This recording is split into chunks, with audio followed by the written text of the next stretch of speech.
Hey, I think the chick that I like has a demon in her, and I'm not even joking. What a crazy way to start a video. The story actually starts a couple weeks ago. I was scrolling on Instagram and I got a notification that this girl followed me and the name looked familiar. So I went and I clicked on the account and I looked at it, and it was actually a girl that I grew up with. We haven't talked in a couple years, so I was like, hey, that's dope. And I followed her back. And it wasn't anything like serious or anything. It was just like the type of thing where you slide up on their story, they slide up on yours, and you guys just have like little combos back and forth. And that's how it's been for the last few weeks. And maybe about a week ago, there started to be a little bit more flirting, and we had an interesting conversation about God, and she was asking me all these questions and books about like different things that she could read to help grow her relationship with God. And I thought that was great. And if anything, that's a green flag to me, right? Now, I have to be honest with you, leading up until this morning, the temptations to fall into lust have been a lot worse. In fact, I feel like my flesh has had more of a grip on me lately than arguably like ever before. Like, it's been bad. Normally, if I do get temptations, it's in those few minutes before I fall asleep. But over the last few days, it's been like I get it throughout the day when I first wake up in the morning, and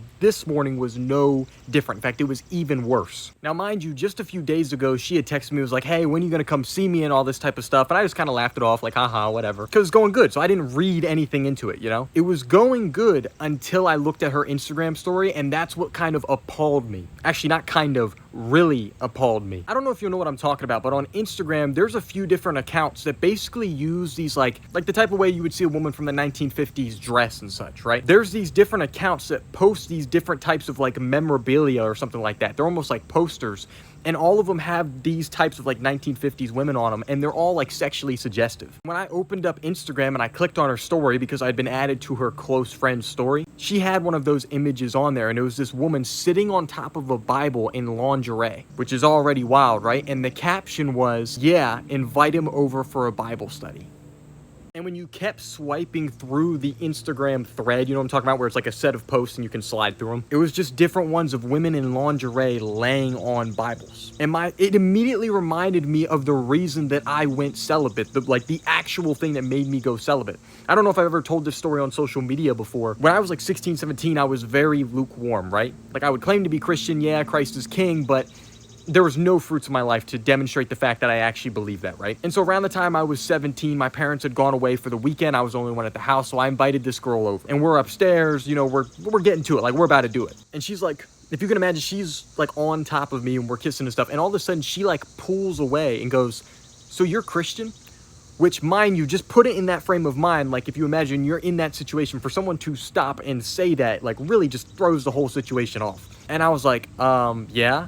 And she goes, oh, well, I'm atheist. I don't believe in God. And in my mind, I'm thinking, that is such a weird thing to say. And at that moment, like when she's speaking, like I'm looking down at like her waist, like her stomach. And I remember looking up at her eyes. And if you can imagine, like the whole bedroom's pretty much just dark. There's just some red LED lights on over on this side of the room. But like you can still kind of see each other's faces, you know what I'm talking about? And when I looked up, this is the part that's like, oh, dude, to this day, it freaks me out. Like, people don't even believe it when I say it. When I looked up, her eyes were like black. And I can still, it's 85 degrees outside, and I'm still getting the same feeling that I got then. Like, every hair on my body stood up.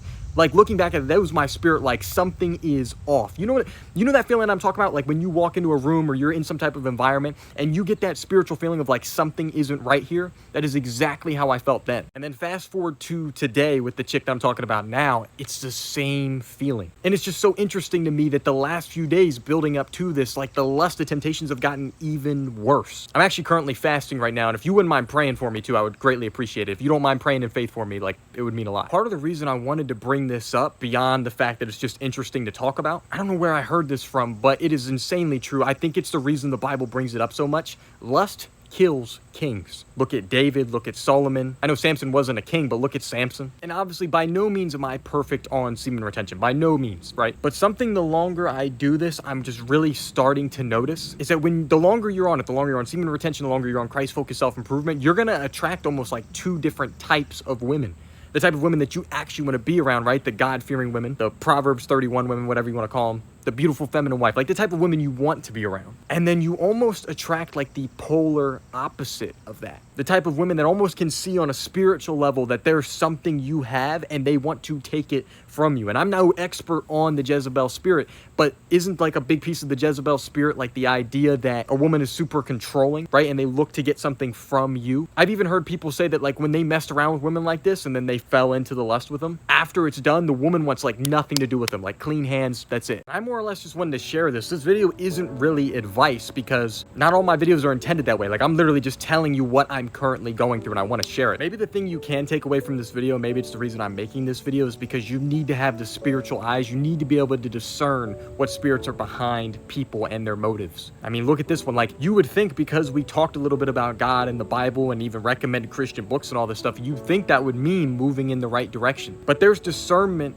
levels to it. It's like, even when Jesus was being tempted by the enemy when he went to fast, if you go look at it, I can't remember what scripture it is. I want to say it's Matthew 8. The devil recites scripture to Jesus. He just twists it a little bit or lies about it. Just because she says she knows God does not make her spiritual. Just because she says she's Christian does not mean she's actually Christian and walking with Christ. Just because she says that she wants to grow with God, I guess that means that does not mean she actually wants to grow with God. That's all I really got. If you have any advice for me, you can leave it down in the comments. I'll try and read through all of them. Christ-focused self-improvement is what I teach. Down below in the description, we have our free community for young Christians. Inside, there's a guide even on how to conquer pornography, so you're welcome to have that. I'm trying to upload on YouTube every single day, so like this video, subscribe for more. I'll see you tomorrow. Peace.